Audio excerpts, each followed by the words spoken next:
Iglesia Noticia. COPE. Estar informado.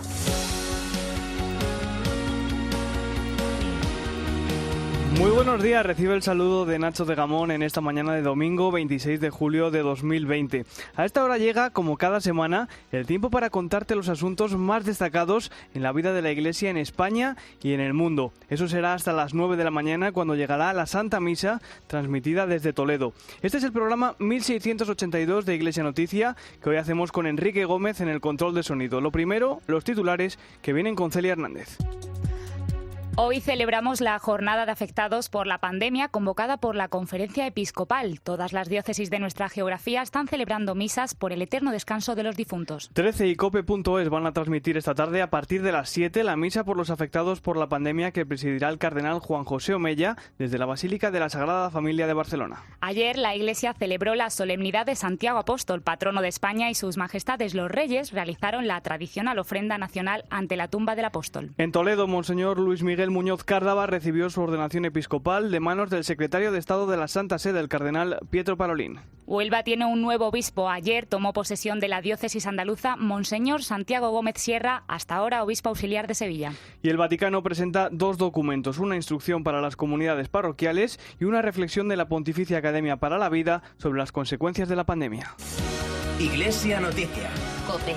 Estar informado. Hoy comenzamos nuestro repaso a la actualidad de la Iglesia por España. Este fin de semana se está celebrando en nuestro país la jornada de afectados por la pandemia convocada por la Conferencia Episcopal. Prácticamente todas las diócesis de nuestra geografía están celebrando misas por el eterno descanso de todos los difuntos, por el consuelo y la esperanza de sus familiares, para dar gracias por el trabajo y el sacrificio de tantos durante la pandemia y también para rezar de una manera especial por los mayores y las residencias de ancianos. Aunque hay algunas, como la diócesis aragonesa de Tarazona, que se han visto obligadas a suspenderlo debido a la situación que atraviesa esa región. Te decía que es una jornada que se celebra en 2 días con un especial significado. Ayer, solemnidad del apóstol Santiago, santo patrón de España, y hoy, solemnidad de San Joaquín y Santa Ana, padres de la Virgen María, y Día de los Abuelos, que, como sabes, es uno de los colectivos más golpeados por la pandemia. Por cierto, que una de esas misas, la de la Archidiócesis de Barcelona, va a ser transmitida esta tarde por 13 y cope.es. Será a partir de las 7 de la tarde y estará presidida por el cardenal Juan José Omella, arzobispo de Barcelona y presidente de la Conferencia Episcopal. Hemos vivido una experiencia donde se han entremezclado sentimientos de confusión, temor, fragilidad. Muchas personas han padecido esta enfermedad y, desgraciadamente, demasiadas han fallecido. Ante el sufrimiento podemos sentirnos como Job cuando se enfadaba con Dios. Job cree que Dios calla ante su dolor. Sin embargo, este aparente mutismo no es un silencio indiferente. Dios no se desentiende de nosotros. Es el silencio del que calla para escucharnos. Es el silencio del que nos escucha porque nos ama. Los cristianos creemos que Cristo nos da la clave para encarar las situaciones más duras. Si leemos el Evangelio con atención, veremos que Jesús no se resigna jamás ante el mal, lucha contra él hasta el final. Su muerte en la cruz es el signo más grande de solidaridad con todos los crucificados por esta pandemia. La resurrección de Cristo es la esperanza de todos los que han perdido a sus seres queridos. Cristo nos lleva al Padre. Cristo es la resurrección y la vida. Quien cree en él, aunque muera, vivirá. Te recuerdo, esta tarde 13 y COPE van a transmitir a partir de las 7 la misa por las víctimas de la pandemia que organiza la Archidiócesis de Barcelona. Ayer, como te decía, la iglesia que peregrina en España celebró la solemnidad de su patrón, Santiago Apóstol. Por segundo año consecutivo, debido a las obras de restauración de la catedral, de cara al Año Santo Jacobeo que celebraremos en 2021, el arzobispo compostelano Monseñor Julián Barrio presidió la ceremonia en la iglesia del monasterio benedictino de San Martín Pinario. Una celebración que contó con la presencia de los reyes de España, Felipe y Leticia, por primera vez desde 2014, y en la que el monarca realizó personalmente la tradicional ofrenda nacional al apóstol. Desde COPE en Santiago nos trae todos los detalles Íñigo Landa. Buenos días. Buenos días. Felipe VI se presentaba ante el apóstol en representación de un pueblo, dijo que ha realizado grandes gestas a lo largo de la historia y que ha sabido superar las adversidades, aunque para las actuales apelaba a la unidad de Europa y de España, que ha sabido actuar al unísono en la lucha compartida contra la pandemia, siguiendo, según Felipe VI, el ejemplo del apóstol Santiago. Nada mejor que evocar al apóstol Santiago para entender esa necesidad. Dado que su memoria logró que una tierra considerada el fin del mundo se convirtiera en el principio de la unidad de España y de Europa. La gesta jacobea nos enseña que son las ideas de fraternidad y unidad las que mejor germinan en el espíritu de los pueblos, moviéndolos hacia grandes logros. El arzobispo de Santiago, Monseñor Julián Barrio, agradecía en su homilía la presencia de sus majestades y apelaba al apóstol Santiago en estos tiempos en los que, de nuevo, la epidemia genera dudas y miedos en la convivencia. Para superar esta pandemia y librarnos de otra no menos hiriente en la condición humana, como es una vida sin sentido, sin esperanza y sin amor. Monseñor Barrio terminaba su homilía pidiendo al apóstol por todas las víctimas de la pandemia, recordando también a las que dejó el terrible accidente del Albia en Angrois hace ahora 7 años. Vamos a detenernos ahora en Toledo. Ayer, en la ciudad imperial, recibió la ordenación episcopal Monseñor Luis Miguel Muñoz Cárdava, tras su nombramiento como nuncio apostólico en Sudán y Eritrea. El secretario de Estado de la Santa Sede, el cardenal Pietro Parolin, ejerció como consagrante principal en la ceremonia celebrada en la Catedral Primada. Nos vamos hasta allí, COPE Toledo. Cristóbal Cabezas, buenos días. Buenos días. El cardenal don Pietro Parolin ha puesto el acento en que el nuncio no se representa a sí mismo, sino que es el sucesor de Pedro, y nos explicaba además cuál va a ser la tarea fundamental de don Luis Miguel Muñoz Cárdava. Tu tarea será informar a la Santa Sede sobre las cuestiones más relevantes que atraviesan el tejido eclesial y toda la sociedad de los países a los que eres enviado. Además, se subrayaba que va a necesitar conservar la fe, fortalecer la esperanza y acrecentar la caridad, permaneciendo dócil a la escucha de la palabra de Dios. El nuevo nuncio apostólico en Sudán y Eritrea, segoviano de 54 años, se mostraba por su parte muy emocionado, recordando a su madre Isabel, fallecida en 1992. A mi madre Isabel,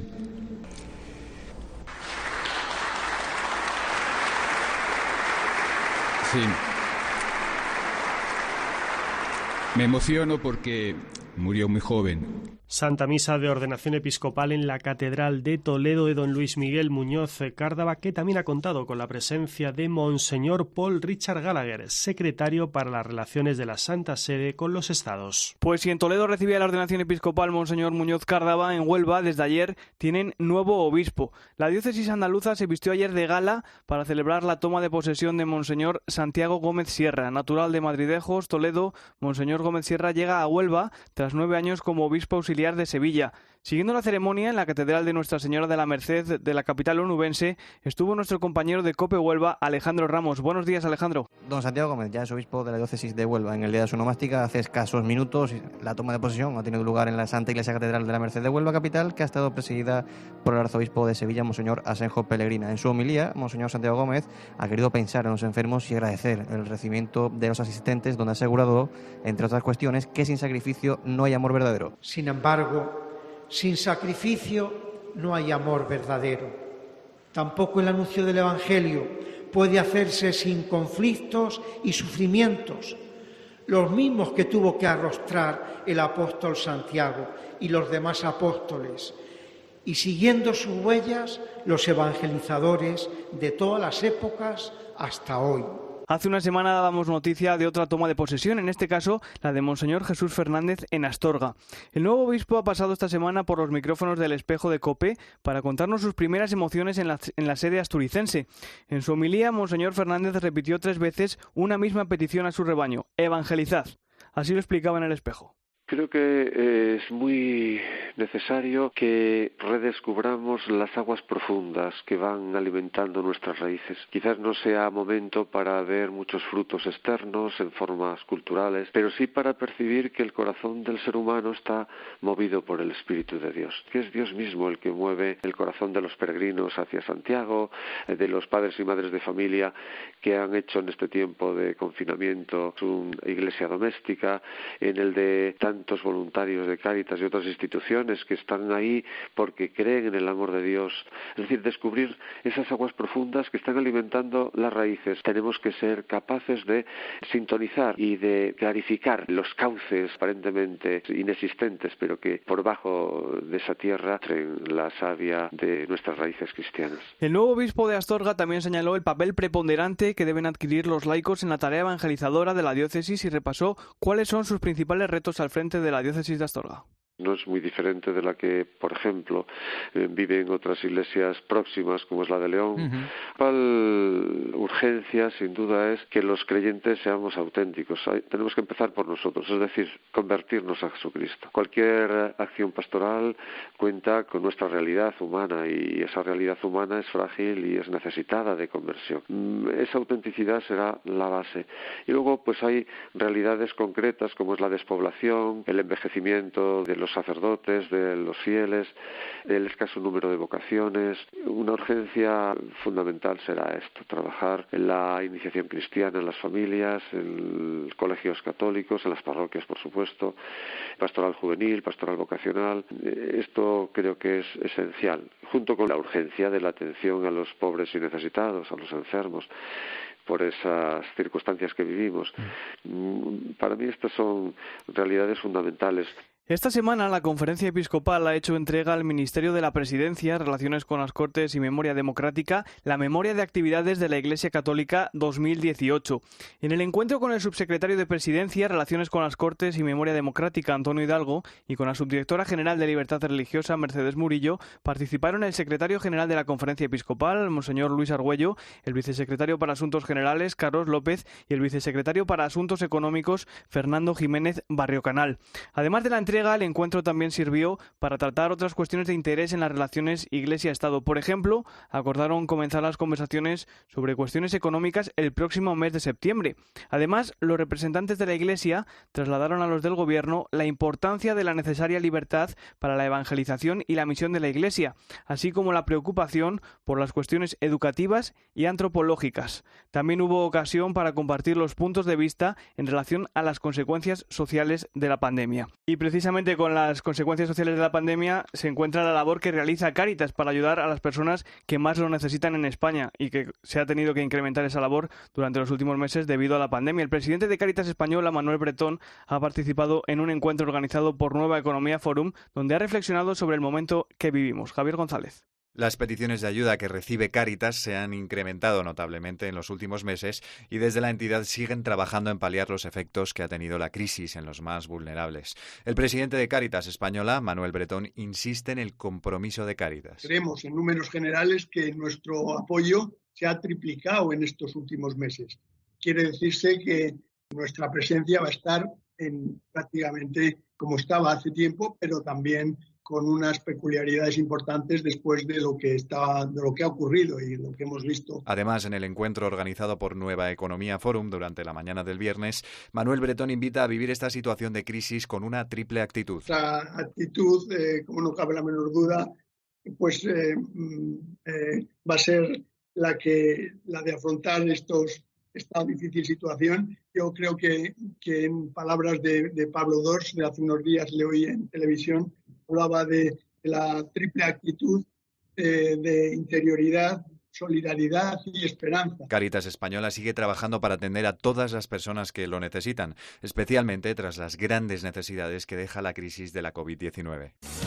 Iglesia Noticia. COPE. Estar informado. Ahora es el momento de repasar la actualidad internacional en Iglesia Noticia, y lo hacemos comenzando en el Vaticano. Esta semana, la Congregación para el Clero de la Santa Sede ha publicado una instrucción que lleva por título La conversión pastoral de la comunidad parroquial al servicio de la misión evangelizadora de la Iglesia.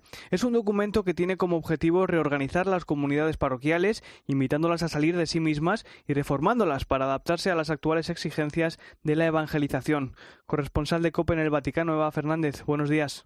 Buenos días. Se trata de una interesante ayuda para revitalizar el potente foco de evangelización que suponen las parroquias, animándolas a redescubrir la trascendencia de la vida sacramental, invitarlas a no encerrarse en el propio entorno, a vivir la unidad y a no romper nunca el contacto con los pobres y necesitados.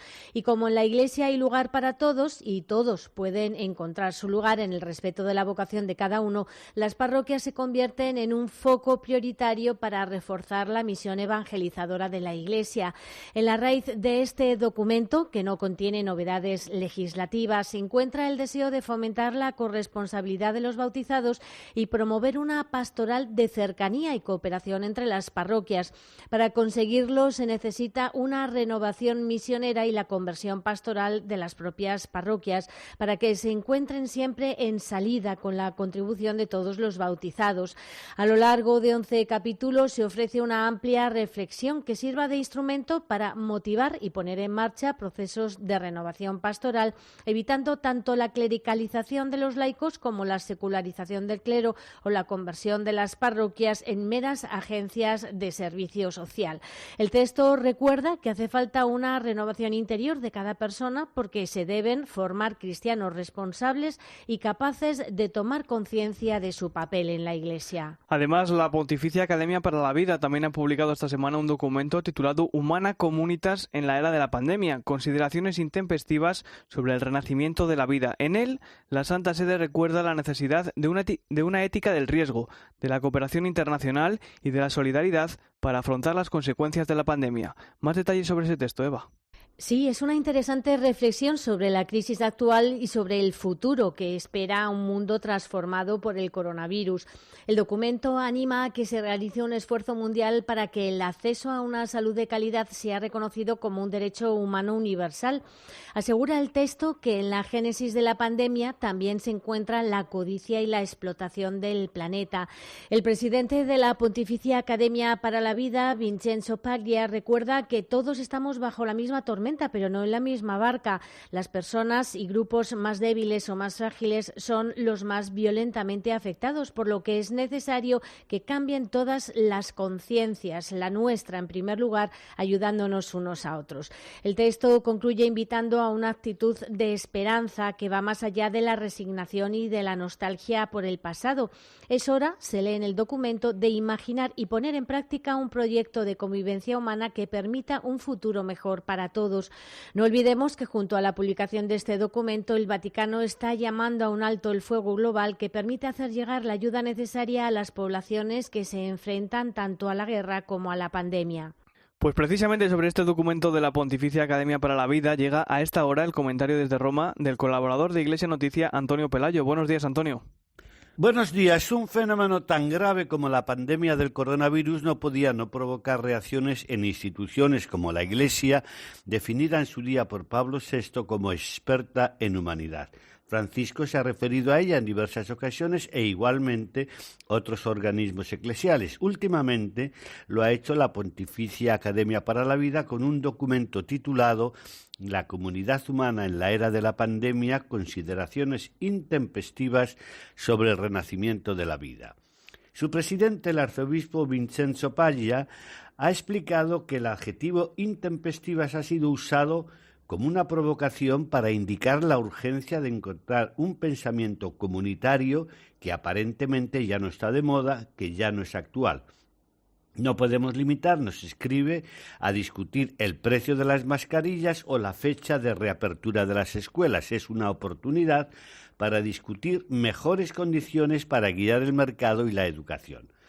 El documento indica que en esta pandemia todos somos frágiles y estamos radicalmente marcados por la experiencia de la finitud de nuestra existencia. Hemos sido testigos, subraya, del rostro más trágico de la muerte. Algunos han experimentado la soledad de la separación, tanto física como espiritual, dejando a sus familias impotentes, incapaces de decirles adiós, sin ni siquiera poder proporcionar los actos de piedad básica, como por ejemplo un entierro adecuado. La pandemia es un desafío que pone a prueba la solidaridad internacional, porque si bien el COVID-19 no tiene fronteras, los países han cerrado sus fronteras. Eso es importante porque el virus está aumentando las desigualdades e injusticias ya existentes, y muchos países que carecen de recursos y servicios para hacer frente a la enfermedad dependen de la asistencia de la comunidad internacional. Estamos llamados, concluye, a una actitud de esperanza, sin caer en dos tentaciones: la resignación pasiva ante los acontecimientos y la nostalgia de un imposible retorno al pasado. Es hora de poner en práctica práctica un proyecto de convivencia humana y solidaria que permita un futuro mejor para todos y para cada uno.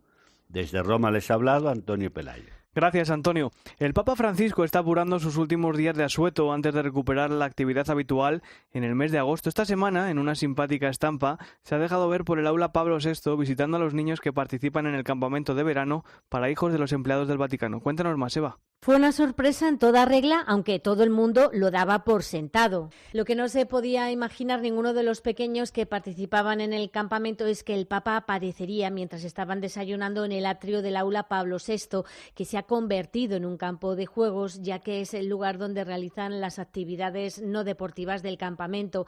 Sentado entre ellos, Francisco les preguntó si estaban contentos y les animó a hacerse nuevos amigos, porque insistía, quienes solo saben divertirse por sí mismos son egoístas. A los organizadores y voluntarios del campamento les felicitó por su trabajo y adelantó que, dada la buena experiencia de este año, podría repetirse.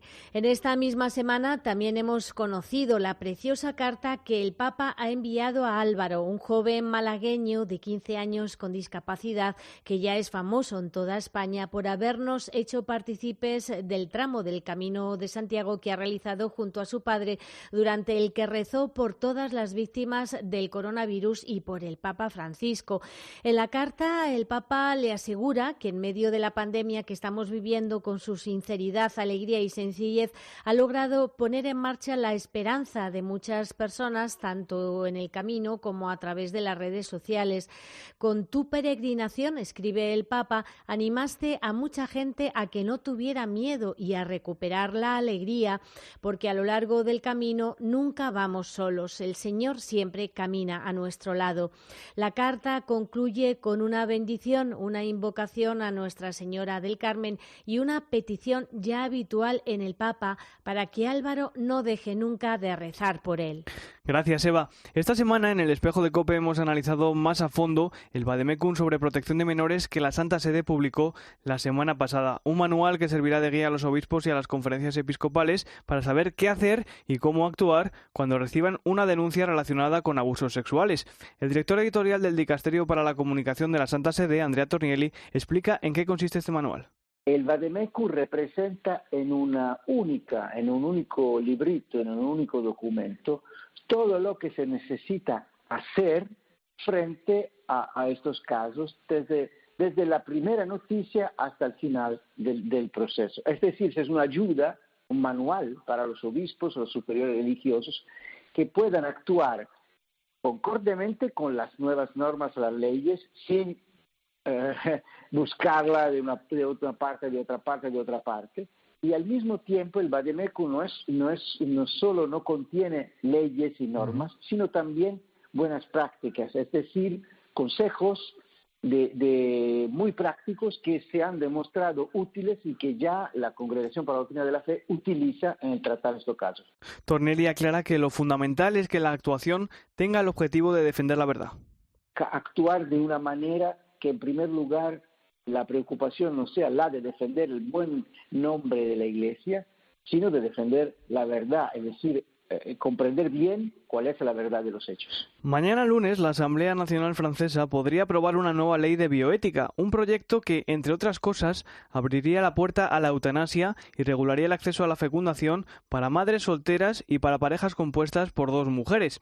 Los obispos galos se han pronunciado esta semana sobre esta ley, que consideran que no es ni bio ni ética, y han pedido a los parlamentarios que no la aprueben. Corresponsal en París, Asunción Serena, buenos días. Buenos días. El 27 de julio la Asamblea Nacional estudia en segunda lectura el proyecto de revisión de las leyes bioéticas de Francia, un texto que los obispos galos califican de injusto, desigual y peligroso para la humanidad.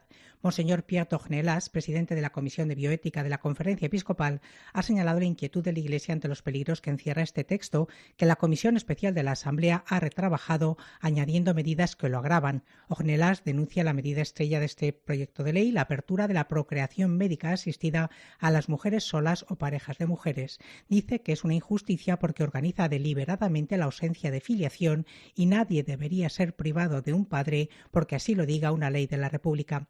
Añade además que el argumento de igualdad que avanzan los que militan por esta apertura no es de recibo, porque la igualdad solo puede aplicarse a situaciones idénticas, y estima también injusto el pedir a los ciudadanos que financien a través de la Seguridad Social unas técnicas que no son cuidados sanitarios. Don Genelas, que es obispo de Jaén además, se pregunta por qué se está retrasando la mayor parte de las reformas importantes y, sin embargo, hay un interés especial en aprobar por la fuerza y aprovechando la discreción del verano una ley que afecta a la esencia misma de la humanidad. Y ello a pesar de que 7 de cada 10 franceses considera que este proyecto de ley debería ser suspendido o retirado para dar prioridad a la gestión de las consecuencias económicas y sociales de la COVID-19. Iglesia Noticia. COPE. Estar informado. Escuelas Católicas se alegra de que el Congreso haya tumbado la iniciativa del Gobierno que pretendía dejar fuera del plan de reconstrucción a la escuela concertada. El secretario general de Escuelas Católicas, José María Alvira, explicaba en declaraciones a COPE que lo que no puede pretender el Gobierno es utilizar la pandemia para introducir elementos ideológicos. Nosotros estamos contentos con ese resultado por lo que supone de llamar la atención, ¿no?, al gobierno por esa postura que tenía discriminatoria, etcétera, ¿no? Entonces, no estamos contentos porque se suspendan las ayudas sociales, etcétera. Nosotros creemos que esas ayudas a otros sectores pues deben seguir adelante, que hay sectores necesitados. Pero lo que no puede hacer el gobierno o los partidos que sustentan al gobierno es aprovechar una situación como la pandemia para introducir elementos ideológicos como los que ha pretendido introducir. Y nos parece bien que el Congreso y la sociedad española en general se ha dado cuenta de que eso no puede ser. El secretario general de Escuelas Católicas considera que parte de la culpa de ser rechazada la propuesta del Gobierno viene de la campaña de oposición que desde el primer momento ha mostrado Escuelas Católicas. Bueno, la verdad es que nosotros desde el principio de que en todo momento siempre hemos defendido, ¿sabes?, la libertad de enseñanza, el sistema de conciertos, que es mejorable, pero nos parece que es un buen sistema, y nosotros junto con otras organizaciones, también de padres, de titulares, de profesores, pues hemos estado atentos siempre a cómo se iban desarrollando los acontecimientos, en especial cómo se estaba preparando la nueva ley, la LOMLOE, y ahí hemos sido todos suficientemente críticos, primero respecto al procedimiento que se estaba siguiendo para elaborar la nueva ley, como respecto a algunos puntos del contenido de esa ley que nos parece que eran contrarios a la pluralidad de opciones que exige una sociedad como la nuestra, ¿no? Pues llegamos así al final de esta edición del informativo Iglesia Noticia, el programa 1682 en este domingo 26 de julio de 2020. Te dejamos con la Santa Misa transmitida desde Toledo, pero antes la última hora de la actualidad en España y en el mundo. Hasta el próximo domingo, te deseo una feliz semana. Un saludo de Nacho de Gamón.